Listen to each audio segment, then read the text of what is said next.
एक जंगल में बरगद का पेड़ था। उस बरगद के पेड़ के ऊपर चील ने घोंसला बनाकर अपने अंडे दिए हुए थे। उसी बरगद के पेड़ के नीचे मुर्गी ने भी अंडे दिए हुए थे। चील का एक अंडा झलक कर नीचे मुर्गी के अंडों के साथ में जाकर के मिल गया।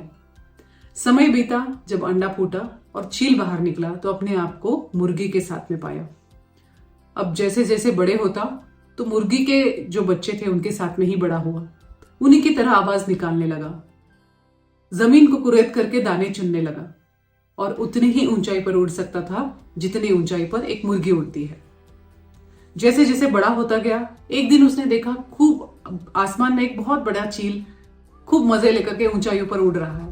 उसने अपनी माँ से पूछा, माँ ये कौन सा पक्षी है, इतनी ऊंचाइयों पर उड़ सकता है और मैं क्यों नहीं उड़ सकता? मुर्गी ने जवाब दिया, तुम इसलिए नहीं उड़ सकते क्योंकि तुम एक मुर्गे हो। डियर फ्रेंड्स, अब ये चील होकर भी उन्हीं मुर्गी के साथ में जब बड़ा हुआ, उन्हीं के साथ में बर्ताव करने लगा। उसने ये अपने आप को मुर्गा मान करके अपना अंत भी मुर्गे की तरह ही व्यतीत किया। तो इसी तरह से कुछ हमारे साथ भी होता है। हम अपने अंदर में इतना पोटेंशियल होता है, भगवान ने हमें खूब पोटेंशियल दिया है, लेकिन हम उस पोटेंशियल को नहीं पहचानते और लोगों के कही बातों पर यकीन करके हम अपने आप को भी उसी तरह से समझ लेते हैं। किसी ने कहा कि नहीं तुम ये काम नहीं कर सकते, तो हम उस बात को मान लेते हैं और हम करना छोड़ देते हैं।